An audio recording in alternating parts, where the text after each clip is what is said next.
Oh, hello. Hi. Hey, everyone. I'm Emily. And this is... Hi. I'm Veronica.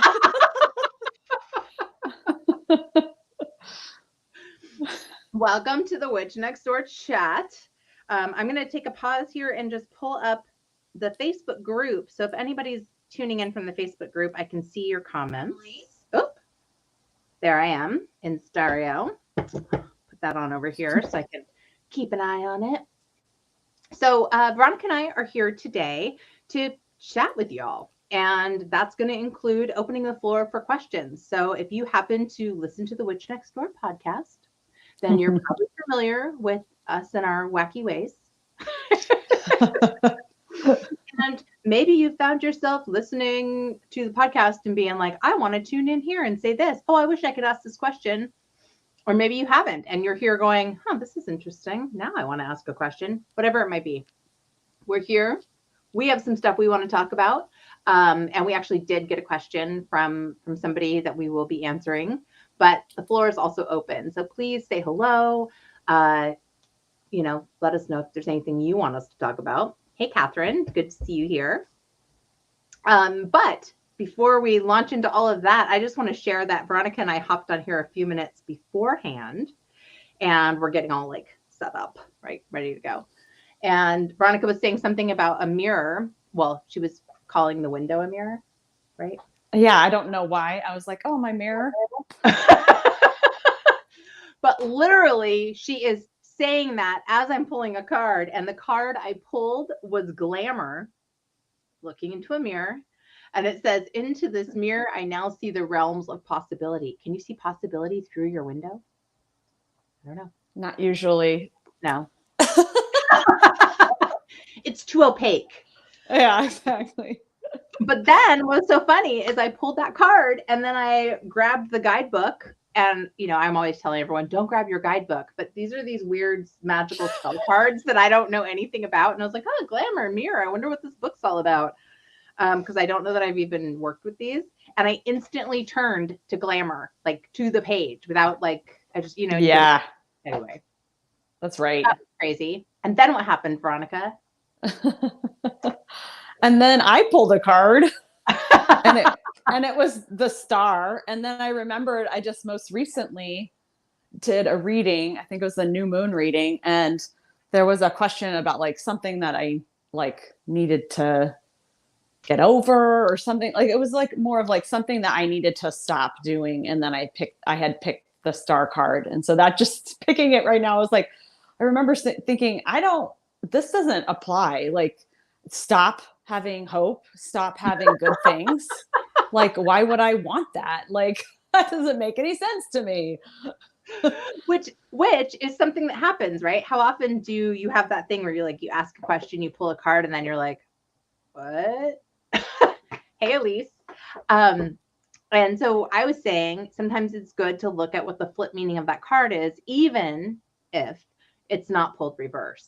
So for the star, you might think about times that you have false hope or being too optimistic without actually looking at what is maybe under the water. What's the actual reality of what's going on? And then I thought Emily knew me too well because I was like, that doesn't apply. How dare you? Too optimistic? Are you kidding me? True. Veronica is really optimistic. I try to look on the bright side. Real true story.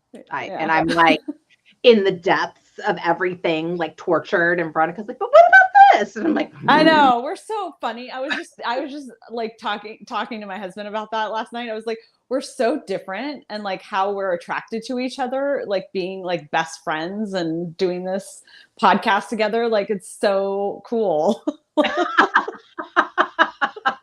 How does that even happen? You have the moon and you have the sun. Well, they work together, right? Yeah. I was just thinking, do we ever have issues? We've probably had some little spats along the way, right? Yeah, we have. Yeah, we've had a couple. Yeah. I just forget them. We get over it, We never fight. No. We're pretty good at talking about stuff. So yeah, it's true. So anyway, blah, blah, blah. That's our wind up here to answer a question that came in yesterday from a listener slash community member. So Tracy was asking about spells. So what do you do when you're stumped writing a spell? Do you break it down to smaller spells? Do you go big and vague with still having a clear intent? And then she also asked, do you ever mix languages if you can't find the words in English or hit the thesaurus? So that's like a lot of parts. We should break this down into multiple parts. So Veronica, I would just pose that question to you. Starting at the beginning, what do you do when you're stumped writing a spell? Do you break it down into smaller pieces, or do you just do the whole thing and have it be a little bit more like vague and vast? Well, my first thing with a spell is I want to hone my intention. Mm-hmm. So like, what am I wanting to do? So I might clarify that first. And it sounds like maybe she's thinking like she's having a hard time clarifying. So I might do divination or do some journaling ahead of time to like really decide like what is it that I'm needing or wanting out of this spell. Because the more clear you can be, the more you're going to get out of it. Totally. More specific, So what she said was still having a clear intention, which makes me wonder a little bit if the intention is clear, but the pieces she might want to use to craft that spell, there's just a lot of them, like a lot of steps or a lot of parts. And so that idea of breaking things down into smaller parts, I think the clear intention is the first piece, right? Because when I make a spell, I'm thinking 3 parts. There's the intention, the action, and the release of the energy. Do you have any other parts that you use, Veronica? No, I mean I feel like that's pretty clear, those 3 parts. Yeah, I mean, when I there's a part where there's kind of like the height of the spell. So like the crescendo or the cone of power kind of thing where you want to like hold that intention, but you could put that under action. So right, because the action is the generation of the energy, right? Yeah. But you could break that into 2 parts, the beginning of the action and then the real intense raising of power, raising of energy. Yeah, because with that rise, then there's that release, which depending on what the spell is, you may be releasing it right away as like part of it, or it might be over time. Like it might be time released. Right. Or time growth, right? You might be building that energy up over time. And so then you build it up and then, or you release a little bit at a time, like letting the air out of a tire. Yeah. Hi, Jen. Good morning. I see you. So I would say, if you have a lot of pieces or a lot of different energies, maybe that you're wanting to pull into a spell, I probably would break that down and try to be as simple as possible. I feel like the more elaborate we get, the more tangled our intention can get, unless each step really holds clear that intention, right? That's my 2 cents. Veronica, you're nodding. Yeah, I feel like, if you're not clear about the certain pieces, that you're wanting to include, I would definitely like just make it clear before I do it, So like, am I going to use a candle and how is that going to play a role as opposed to just like having a candle there and lighting it and not, you know what I'm saying? And not having an actual intention of how that's going to be used. Right. I also just had that, you were talking about getting really clear with your intention and maybe pulling some cards around it. I would almost say you could use divination here too to help guide you. If you're really feeling like, I want to use all these different parts, I have all these ideas, you could lay those actual things out in front of you and use your pendulum. Is this the right thing for this intention? Be really clear with your intent and then see which item or items really stand out. What are you getting your yes on? And then choose those accordingly. That would be another way next level. I love using the pendulum because that's like my final line of decision making. It is. It's my final line of decision making. Is this for the Defense of the Dark Arts class? Yeah, pretty much. So like if I don't know what to choose, or if like I'm using my tarot cards, and it's not, with tarot, it's like not yes or no, you just kind of Right, have to right. read into it. It's a little bit more like gathering information as opposed to like giving you a yes or a no. But like, it's like, I just need a yes or a no right now. And I'll hit my pendulum, and then I'll know where I'm at in my response to what I get. Just like when I picked my star card and I was like, that's not it. So look, if I do my pendulum, it says yes. I'm like, I don't want that. Why did the pendulum say yes? I'm like, oh, I don't want that. Okay, put that aside. Yes. Well, and one of the funny things about using a pendulum is sometimes it says no, and you're like, but I was really attached to that. And then it gives you this whole other layer of looking at why were you attached to that? Yeah, yeah, Right. exactly. And then maybe you want to include it still because that's a part of you that's like, oh, okay, now I know I want that, and that's how I want to use that. Yes. Yes. We're very clear here. Are we being really clear? Clear intention. Clear intention, and then get clear about what items you're going to use. And then the third part of that question, I think that Tracy asked, was actually about using different languages. And I think that if you feel drawn to a language, or if you speak multiple languages and there are words that fit better from another language, because not all words work cross-culturally, use it. I mean, I think it's really about what works for you. And English is not the only magical language. Like, I mean, language is really personal, I think, actually. And since your magic is personal, use the language that resonates for you, or the words that resonate for you.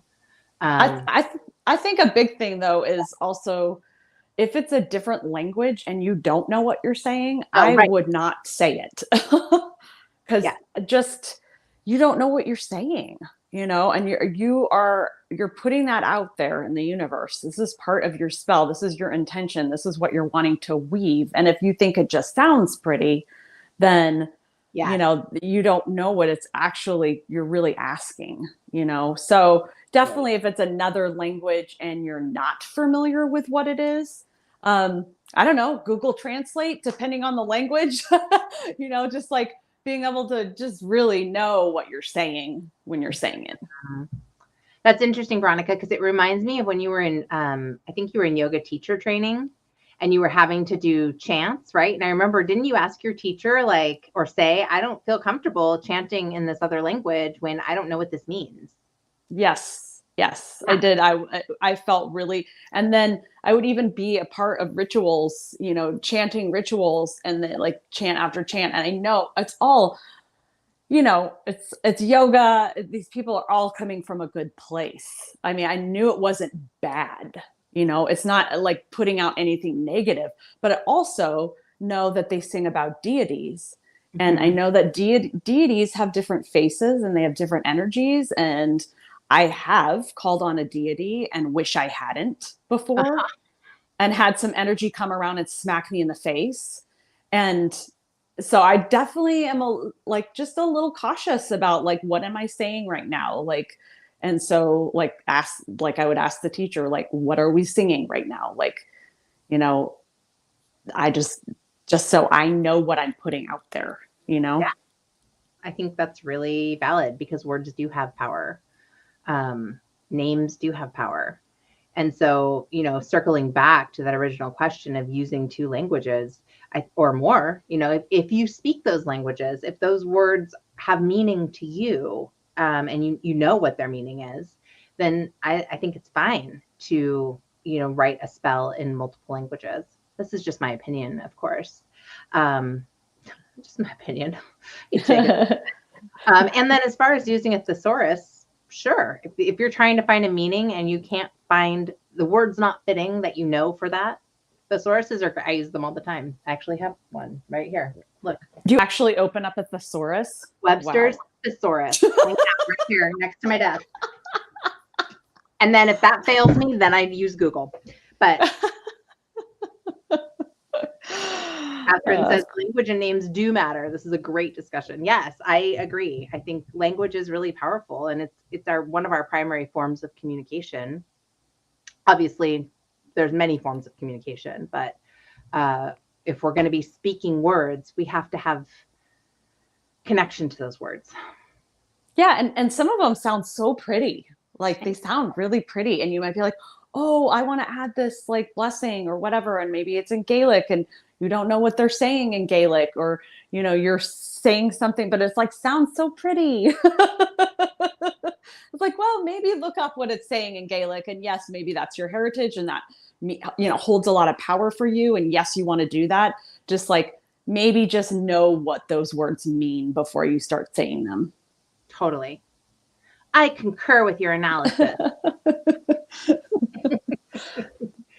I thought it might be kind of fun on this topic to give a couple like simple examples of ways you can cast a spell that are just really, really like bare bones using those three elements of intention, action, and release.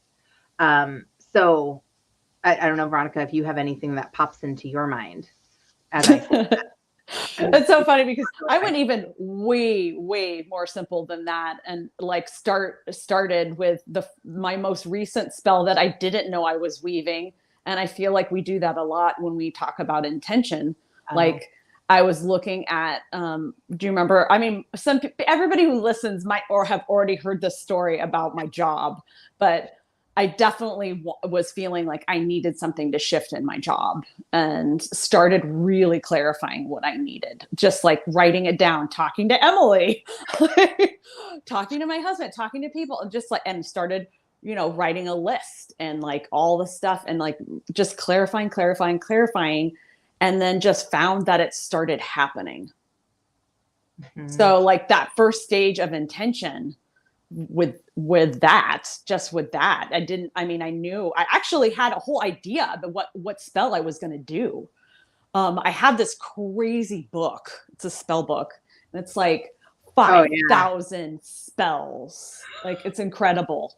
It's this huge monster. I love your face.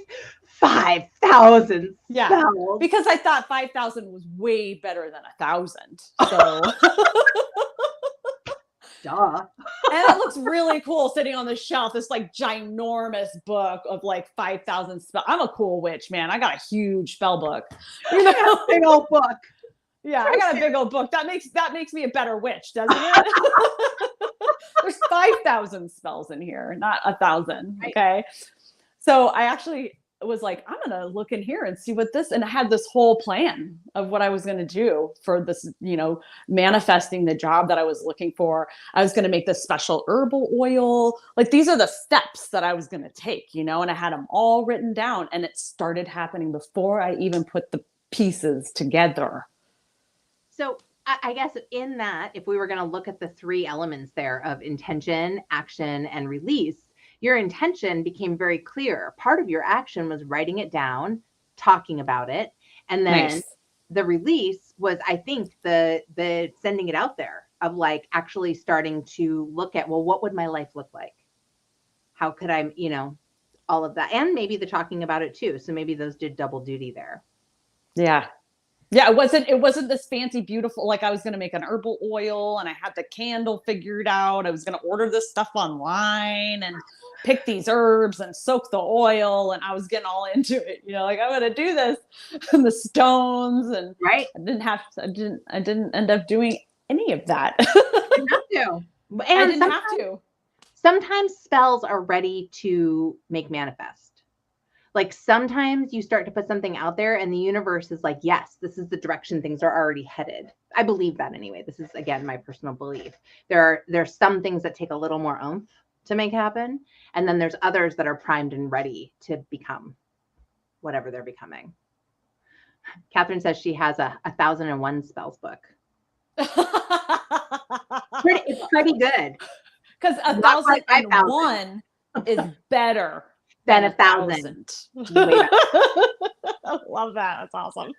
I do not have any of those books. Oh my goodness. I know. Well, I do have some books that have spells in them. And I do have my first ever spell book, which was How to Turn Your Ex-Boyfriend into a Toad and Other Spells. What? Yeah, it's the first spell book I ever bought. Like at like Barnes and Noble when I was like, okay, wait, what's your motivation here? Right. Well, Revenge. as a teenager, I didn't know. I didn't know. I also never tried to turn anybody into a toad, but now that I think about it, no, I'm just kidding. Um, Jen says she might put intention, action, and release into my daily pull rotation just to see what the cards say. Nice. I love that. Yeah, Yeah. that's because even you could even do that like if you're doing a daily thing, but you could also even do that like around a situation, you know? Totally. Yeah. And building, she also says building the spell is definitely a sort of action all on its own. I totally agree. I totally agree. So another simple spell. I went to put my jacket on yesterday or the day before. I don't need my jacket today because it's like going to be 99 degrees. I'm already sweating in my t-shirt. Yeah. Like 9:30. But anyway, I put my hand in my pocket and I pulled out all of these. I mean, that's like a lot of bay leaves. Oh, and there's more. Nice. Nice. So we went camping overnight last week, and on our walk through the forest, I came across this bay tree that a branch had broken off of, freshly broken off of. So it still had all these fresh bay leaves on it. So I harvested them. I love bay. It's one of my favorite plants / trees. I love the smell of it. I love the energy of it. It just, the oils, I don't know. It's just, I love to crack it and sniff it. Super magical. It's very clearing for me. I feel like when I smell bay, it just feels really clearing and refreshing and opening.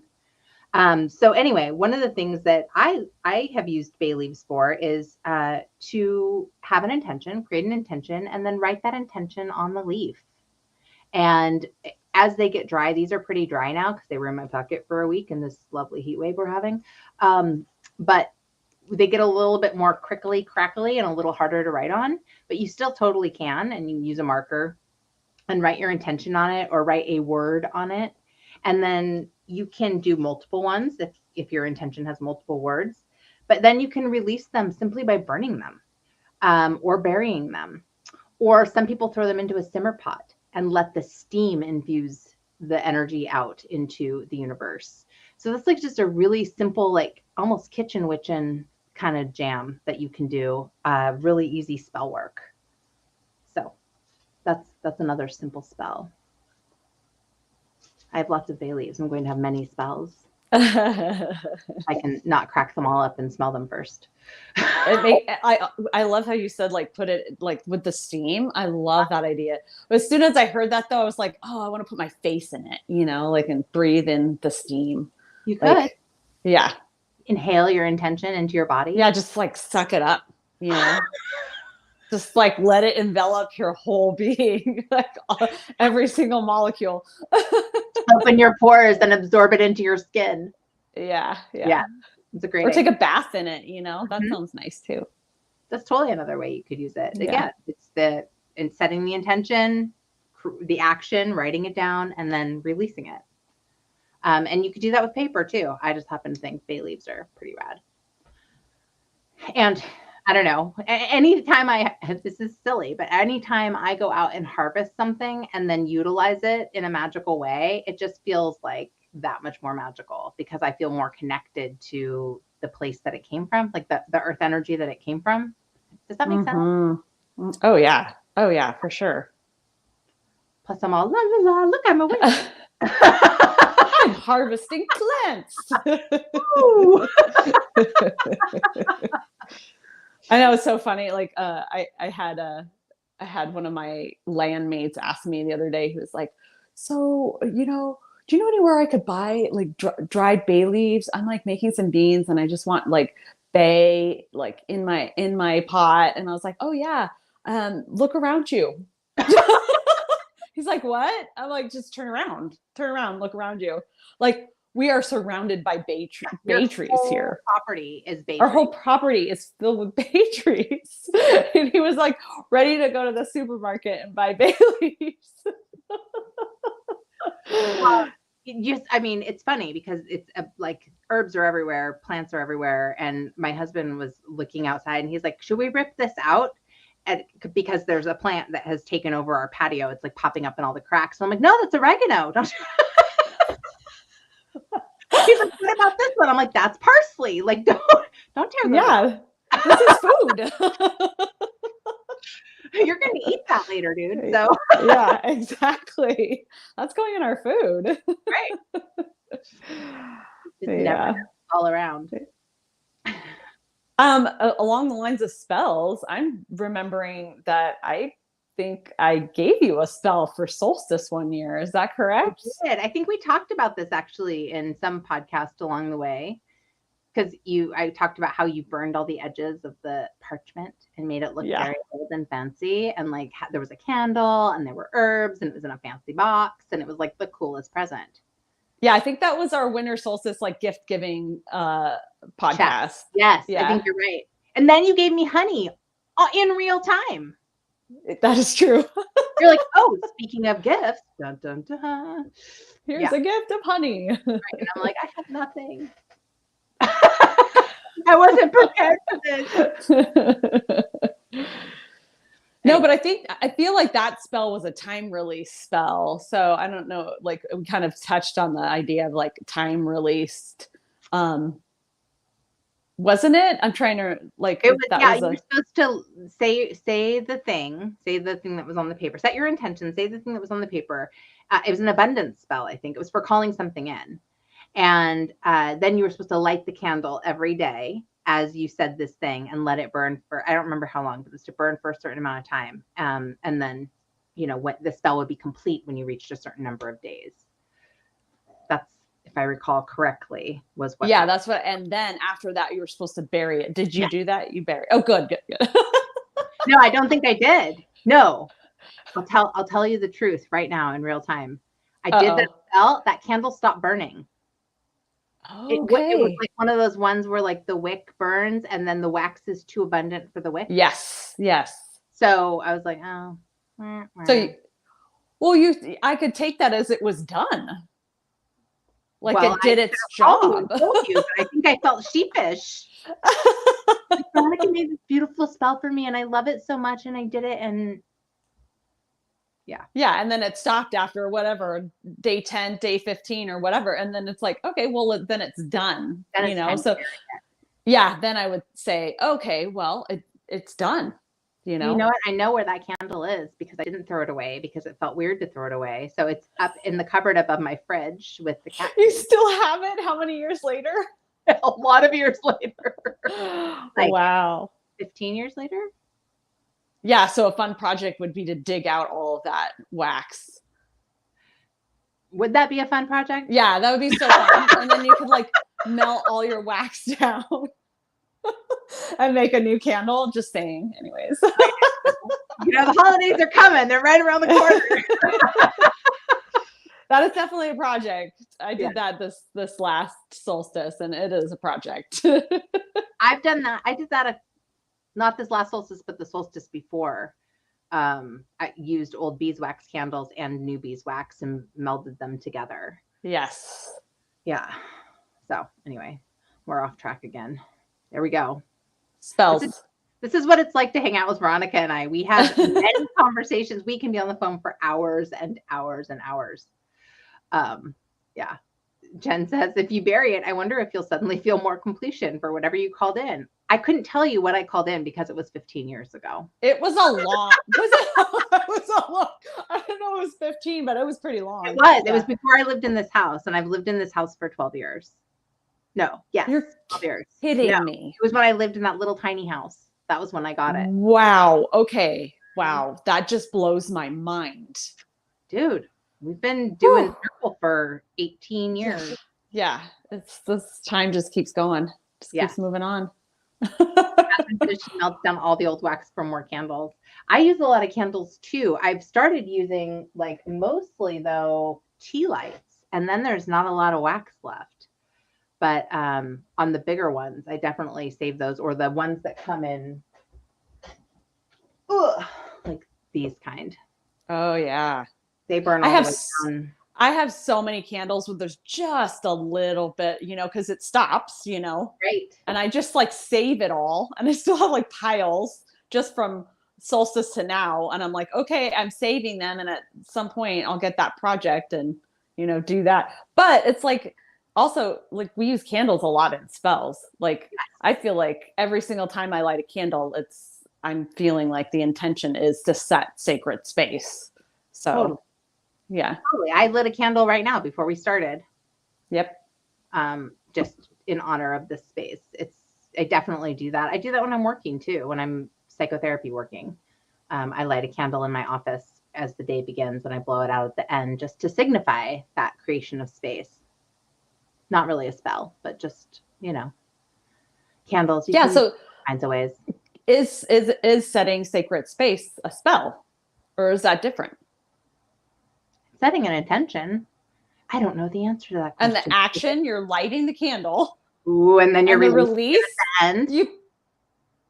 you blow it out. Maybe every time you cast a circle or create a sacred space, you are actually casting a spell. Casting a simple spell. Yeah. We like to say spell like it's like this huge like thing, like it's a spell. And I think it has this, connotation of like, I don't know, a lot of different moving parts. And it's really like, I don't know, magical and yeah. So like the simple ones, it's kind of like, oh, is that a spell? Because does that have a special magical oil? Are you doing a cleansing? Are you doing this? But it's like, yeah, actually that is a simple spell. Yeah. If you're lighting it with intention, it's one thing if you're just like lighting a candle and you're setting it aside.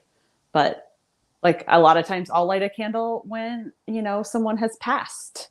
Yeah. And that's an intention. I'll set it on my altar. And like that's part of the prayer, The prayer for guidance to the next realm. Yeah. Well, and prayers are spells too. And usually all you use is your voice. You have your intention, your action is the words that you say, the feeling that you have, and then the release is the same thing. It's speaking it, writing it down, or lighting a candle, whatever it might be, blowing it out. Yeah. So many ways to work with energies. Yeah, simple too. Mm-hmm.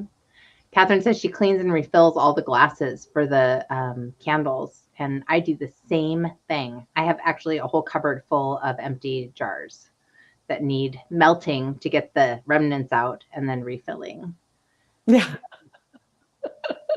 I know there's that project that's always just like hanging out there. It's like, oh yeah, I'll do that someday. Right? Well, with all your beeswax, Veronica, if you need some glass containers, I have plenty. Let me know. Okay, thank you. I'll hook you up. It's funny because I got molds. I could have just poured them straight in there. I could have asked you. I didn't even think about that. You said molds, and I thought of mold, and it took me a second to be like, why would you make? Oh yeah, like mold. Yeah, candle mold. Yeah. No, I know. I don't know why my brain went there. But yeah, different shapes. What shapes? Yeah, different shapes. Like the shape of a beehive and like really cool ones. Yeah. That when you pour the wax and it looks really kind of neat. Fancy. Yeah. Fancy. Mm-hmm. I really like writing in the wax for spells. There's something about carving into the wax that I really like, because then when you light the candle, let's say you're doing it for a manifestation of a new job or manifestation of a new home or whatever, a new love, like you can, you light it and then you continue to light it just like we do with Bridget's candle, Yeah. Yeah. I like that too. I do like to put, to carve into candles, whether it's a sigil or a word or whatever it might be. So, Jen says, I think cleansing is a spell, meditation, mindfulness, prayer. They all change energy. Absolutely. I agree. Mm-hmm. Cleansing is a spell. Yeah. Spell work. Yeah. And in rituals, a lot of times like cleansing is like the first, step. Yeah. As like what you want to do before you, step into your space is like, okay, like I'm going to smoke cleanse, or I'm going to do an herbal wash or a spray or something to like, clear the gunk before I want to, set my new intention or what I'm wanting to go for, Right. Maybe everything is a spell. Maybe. Maybe, I don't know. I mean, I feel like we keep talking about intention that like coming from that place of like knowing what you're doing when you're doing it. Instead of just going through the motions. Yeah. I mean, I guess you still could do that when you do a spell. Like people, your heart might not be in it, and you might just be like, okay, light the candle. Okay, say the prayer. Like when you have like, I think people do this like 30 days of saying my intention or my mantra or whatever. And I actually had a practice where I had my mala beads and I would say my prayer at each bead, for each bead. And there are days when I was just going through the motions. Like, I'm not feeling this. Like, even though I was saying sacred names of the goddesses, like, yeah, I mean, this is like really sacred, but I'm like, oh my God, 108 times. Okay, here I go. Like, here I go. And some days I'm like, I don't want to do this. Why am I doing this? And my head's like spinning out. And I'm like, that, and that's part of the process too, Yeah. No, it is part of the process. And I think anything repetitive like that really it's the repetition that builds on itself, and the discipline of showing up and taking action over and over again, even when your heart's not in it. I still think it lays a foundation, because there are days where even, like maybe one day you're like, oh God, here I go, getting through this thing. Yep. And then the next day you go to do it and you're like feeling it. Oh yeah. But it all winds itself together. It weaves together into that intention that you set. Well, I feel like having practice is just, I mean, that's the part of having a practice, Mm-hmm. Yeah. Fake it till you make it witchcraft style. Seriously, that's how it feels sometimes. You're like, oh, and even sometimes, like if you're doing a spell, like you're like, okay, like this is what I wanted to do, but it's changed. Like it's changed. Like, do you change it or do you continue with what you already had planned, even though, you know what I'm saying? You mean your intention changes over time? Yeah. Or let's say you started with this idea of like, hey, I this is what I want and this is the spell that I want to do. And then something changes. Like this happens a lot in group because you don't really have a lot of control over what's happening, like if somebody else plans it or like it's a group plan and you're like, okay, we were super into this when we made this plan and now it's time to execute it. And like one person's into it and 3 people are not, or like the whole group's like, this, I don't know about this. Like, are we just going to do it? Even though, and sometimes we do, sometimes we just do it. And it's like, maybe that wasn't the best ritual we ever did, And then sometimes it's like, oh, once you get in it, you're like, okay, I can see why we actually plan this. Like there's an intention there. Maybe we weren't feeling it in the front, in the beginning, but like, okay, now we're in it. And like, this is the intention that's behind it. I can see why we did this, Well, it's much easier to pivot individually than it is in a group. When you find that you've set an intention and you've started a practice or you're going to do a ritual and you start to do it and you realize it doesn't feel quite right, you can shift in the moment and make it different. But when you're working within a group, here we go. We're shifting topics a little bit, but when you start to work within a group, you actually have to work with a whole bunch of different energies. It's not just you and how you're experiencing it. It's how that web is woven through everyone. Well, and that's also, there's a negative thing there when you're by yourself. It's really easy to bail out. It's easy to bail out. Like, I don't know about you, but like a lot of times I'll be like, oh yeah, okay, I did my meditation and it was like 5 minutes instead of 10. Or, like I slowly start going like, oh, 30 days. I don't need to do 30 days. I'll do 20, It's like the accountability, Yes. Well, that is the bonus of being in a group, right? You get the accountability of everybody else showing up. Sometimes you have to show up for other people to show up for yourself. Yes. Yes. Yeah. Which seems kind of counterintuitive, but it's actually true. Knowing someone else is going to be there can make you get there for yourself as well. Yeah. And remind you. Yeah. Remind you to do it. Yeah. I don't bail out too often these days on things. Like if I set something for a certain amount of time, I usually follow through on it. I have pivoted partway through, but most of the time I'll follow through in some way. Um, Mostly because I feel like I have an inner accountability person who's like, you need to do this. They're not very nice all the time, but you said you were going to do it. You better do it. Oh, well, and then there's that other side of like, there's sometimes to let go. There's a time when it's like something's done, it's done. And it's Yeah. okay. It's okay Yeah. to stop at 20 days instead of 30 when you're like, okay, actually, I'm doing other things now, and this is not what I need. Every fiber of my being, when you said that, was like, no, it's not. You said you're doing 30 days. Yep.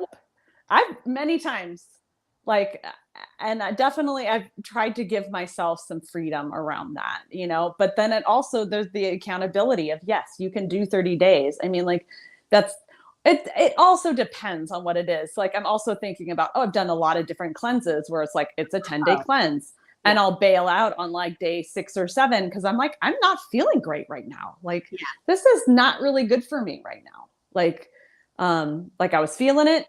No, not so much, Yeah. I do know that one for sure.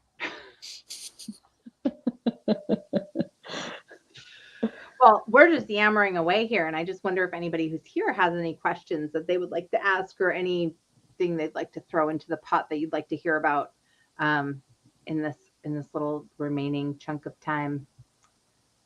It's okay if you don't. I'm sure Veronica and I can fill the space. Yeah, we could. We could talk about spells for easily another 20 minutes, if not another hour. Is anything coming through, Emily? Because I have something I could share. Oh, can you not see? You can't see the comments? No, I can't see comments. Oh. Yeah. Oh, you're on your phone, huh? Yeah, I'm on my phone, so I don't get that the extra bar. Got it. Yeah, no, there's not anything coming through at this moment. But I see a couple more people just hopped on. So the folks who are hopping on have questions, feel free to type them in the chat and we will respond. I just feel like Jen says, no questions here. Just nice to feel like I'm at brunch with friends. Emily's exactly. Your tea. We're just like chatting. Let's talk witchery, shall we? My sister did a spell once that was like incredible. My sister Rachel, who passed. Mm-hmm. So she did a spell once. She's the one who actually opened the door to paganism for me. So it's not a surprise that this story comes from her, that she decided she was going to do a spell because she was having a difficulty with, I think it was a coworker. She was really contentious coworker. Like, it was a really hard thing. Like, almost like she was like, I might have to quit kind of thing. Like, we are just not getting along. And my sister was very strong-willed though too. Like, she was, I'm always like, yeah. She was fiery. She was very fiery. And this other woman was very fiery as well. And there was definitely some competition going on. Mm-hmm. But so she did this, it was a simple spell, but it was like, she wrote up like all the things she was wanting from this job and like, the positive pieces of like what she wanted to shift towards, like peace and harmony and all this kind of thing. And just as she lit the candle, an earthquake hit. Dude, I'm getting chills. Crazy. Like, just a quick shake of the earth, and for those of us in California, that's not surprising, but in our area, we don't feel them that often. I mean, people like to think that we feel them a lot. We really don't. Like, we have them a lot where we live because we have geysers, so we have this whole geothermal thing going on. But they're small. They're so small. We hardly feel them, but this one was pretty intense because it like shook the whole. It was like, okay, and it was fast, and it was like boom, and she was like, okay. like, and there's that, obviously the part of you that's saying like, oh, is that just like an exclamation point on what I just, what she just did? Or is that saying like, okay, that's the release of the spell, check Mhm. mark, done, or it was like, that was just like a way it was being dispersed. Well, you could take that in any way you wanted, but her and I would like to say that like that was, what really sealed for something to shift, in their relationship. It did a little. It didn't like, it wasn't like this huge, it wasn't like a huge earthquake in her, I'll be honest, in her work environment. There definitely was a little shift, whether that was the spell she did or whether it changed her, the way she approached this woman, Right. probably a little bit of both. But maybe that's part of what spell work is. Is it actually, once we set an intention and go through the energy to create a spell and cast it, some of that work is within us. It changes us because we're being intentional. Yeah, I mean, I think we did a whole episode about spiritual bypass that Yes. was a little controversial. Yes. And we probably could do another one, but yeah. So Veronica, I'm going to hit the pause here because we do have a question that came through from Angel, who wants to know, what are some good morning rituals to get into when you're first starting? Ooh, Morning ritual. love it. Do you have something? I have several, but yeah, I have several too. Like first is like just simply lighting a candle, like greeting the sun, greeting the day, lighting a candle, picking a card if tarot really calls for you, if you have your favorite deck, or and then just or runes. exactly some sort of divination or something that kind of like sets the tone of like to set your day in a more spiritual way, as opposed to just like doing your thing, like washing your face and doing all the physical things, to kind of like start your day with something that puts it like, okay, I'm not just a physical being, but I'm also a spiritual being, and how to connect with that first thing in the morning. Breath work, meditation, having a simple, I mean, depending on what your morning space looks like, you could take just simple 10 minutes of just breathing, lighting a candle, doing some smoke, cleansing, and, setting an intention for the day.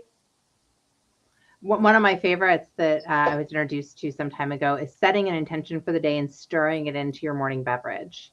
So, if you have tea or coffee that you drink in the morning, even if you don't add anything else to it, you can do the act of taking a spoon and stirring that around and think, breathing the intention into it for your day and then ingesting that. That's a really easy practice. It's like super simple, that just infuses more intentionality into yourself, your space, your body. Yeah. So it's a good one too. There is a book that I don't have in here, so I can't tell you the exact title. I think it's called Everyday Magic. But for many, many years, and some of you have probably heard me say this before, but for many years I did lighting a candle each day, and there was a morning prayer in there that you would say. And when I was very first starting out, that was one of the things I did every day. And it sometimes was kind of that rote thing, like you were talking about, Veronica, of like, oh God, I'm doing this ritual again. Okay, I'm saying all the things. I'm gonna blow the candle out now. I gotta go do my day. But other days it felt a lot more profound, and the more often I did it, the more it just created this presence for myself to begin each day with. So there are some very simple practices that you can do. Journaling, morning pages are a great thing to utilize. So you could simply just when you first get up in the morning, sit down and just free write for 5-10 minutes, and just, it doesn't have to be about anything, but just the act of coming into contact with your inner realms in that way can help you. You could also do a dream journal and have that be part of your daily practice. These things take a little more time maybe than breath work. The dream thing for me, I when I am really actively dream journaling, it tends to take more than 5 minutes, because every word I write evokes another, like, oh yeah, then that happened. Oh yeah. yes, right. And then it gets richer and deeper, and then and then eventually the threads run out. But So yeah, those are all some good morning rituals that you can get your day going with. Yeah. Do you have other ones? I feel like the biggest thing around morning ritual is like go with where you're at, like because you want it to be you want it to be something that's going to sustain you, that like is Mhm. something that's actually helpful for you, something that you care about. Because like picked a tarot card like every single morning for like a couple of years, and then I was telling Emily, like I think it was a couple of weeks ago in the podcast, and I was like, I stopped doing that like a month ago. And she was like, are you kidding me? Like my whole world's rocked. Like you remember that? I know I just made a little sassy face. She didn't really You say it did. like that. I But probably did. I don't know. I can be sassy. but I was like, yeah, you know what? It stopped working for me. Like I stopped needing it, and it stopped being helpful. Like I felt like almost like pulled down by it. Like, oh, I have to pick my card again. And yes, we talk about faking it till you make it, but I was like, I've been doing this for 2 years, and there is a time when things start petering out, Hmm. and it may be a time to look at whether this is something that's helpful for you, because essentially it's for you. This Right. is for you. This Totally. is something you're doing to connect to your spirituality, to enrich your life. So you want it to be helpful. Hmm. I love it. Angel just said, maybe I'm doing more than I think. Thank you for all of these. They're so helpful. I think sometimes we are doing more than we think. And I want to just put out there that witchcraft doesn't have to be massive, elaborate things, full blown theatrical rituals that you do. Although it can be. And sometimes it's really fun to have those things happening. But so much of my own witchcraft practice is really embedded in these simple day to day acts.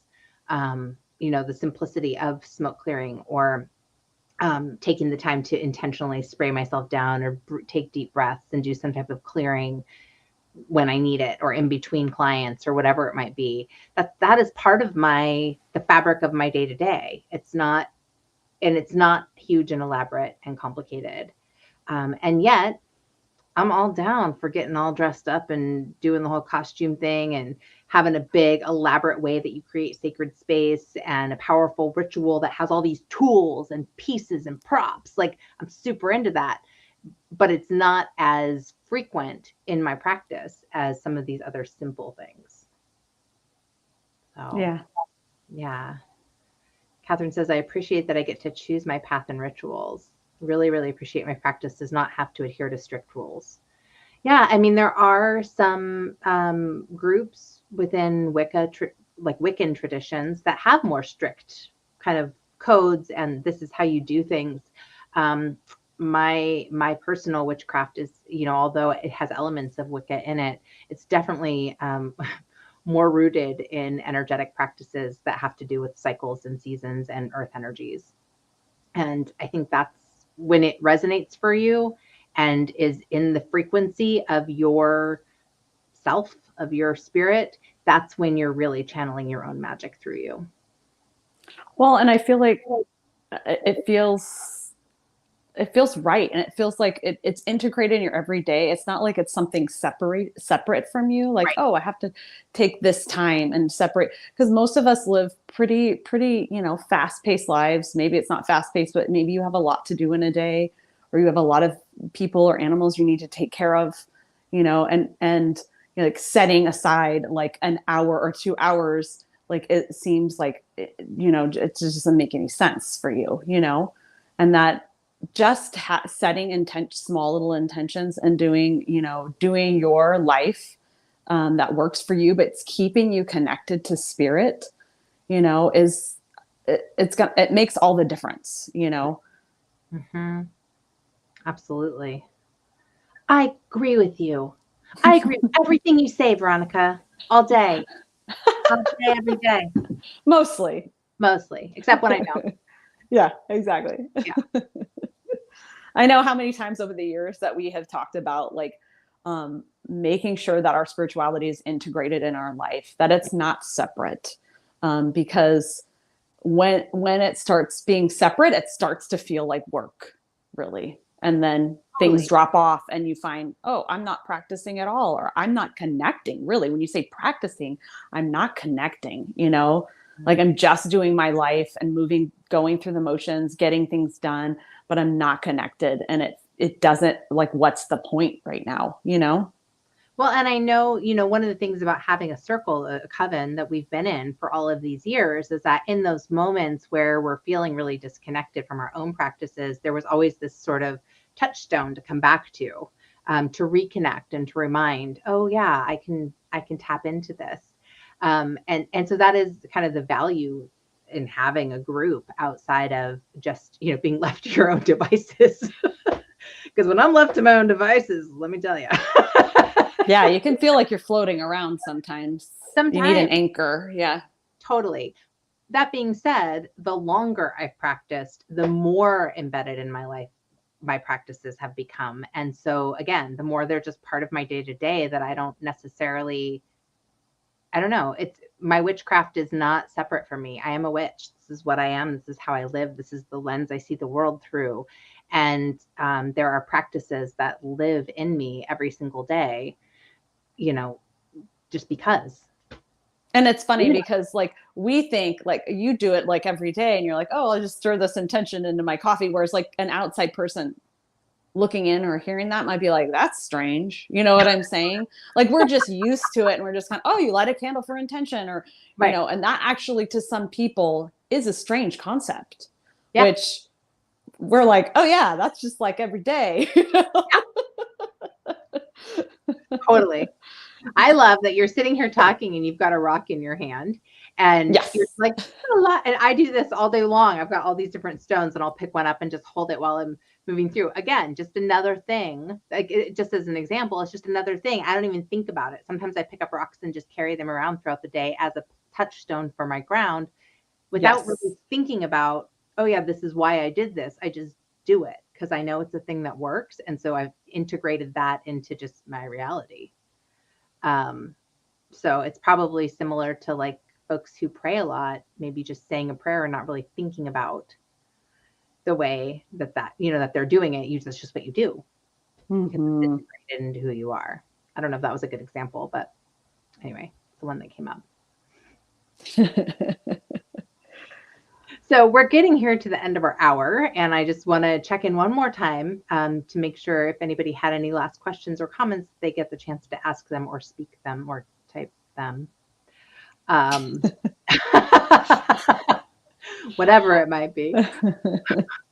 I think it's really fun that Veronica and I were talking this morning earlier, and Veronica was like, "So, how long are we doing this for?" And I was like, "Oh, for an hour." She was like, "Oh, okay. Well, I guess if it finishes early," I'm like, "We can talk for an hour. I don't think we're going to have an issue." Um, and so here we are at the end of the hour, and I'm like, "Okay, reel us back in because we could keep going." I know. I almost started launching on the topic of altars because, Oh, like, that's like I was like, oh yeah, I mean that's what I do. I like look at my altar and I scan my altar, like just like what am I feeling? Oh, just pick it. Just comes right up. Grab that. Like, what do I need right now? Oh, grab that. You know. uh-huh. Catherine says she loves her rocks and has them under her pillow. My husband occasionally hears one clunk onto the floor and asks, "What kind of rock do I need to find under the bed?" So I had a whole rune practice where each to connect with each rune stone, I put the rune stone under my pillow, every night, and that same thing would happen. Like it would be like Uh, click. Oh, okay. Don't forget to pick that one up. that one's missing. Oh, Yeah. it's under the bed. Oh, that's right. It might be under the bed. Okay. Right, right. It's funny, also funny. I say that a lot, but when Veronica was just talking about altars, and when I was talking to her on the phone earlier before we hopped on here, she kept going, Oh yeah. and I was like, "What are you doing?" And she's like, "Oh, I'm just blowing on my altar, getting rid of the ash and dust and stuff." Cleaning my altar really quick. Yeah, just quick clean, quick clean. I love This is awesome. it. It Thank was you, awesome. everyone, for joining us. Yeah, thanks for tuning in, and we appreciate you being a part of our community and listening to the Witch Next Door and hanging out with us here this morning. It's always fun to get to spend some time and have a little back and forth, even if it is typing, chatting. We'll have to do it again. Great idea. Yeah. All right. Well, until next time, everyone, keep it magical.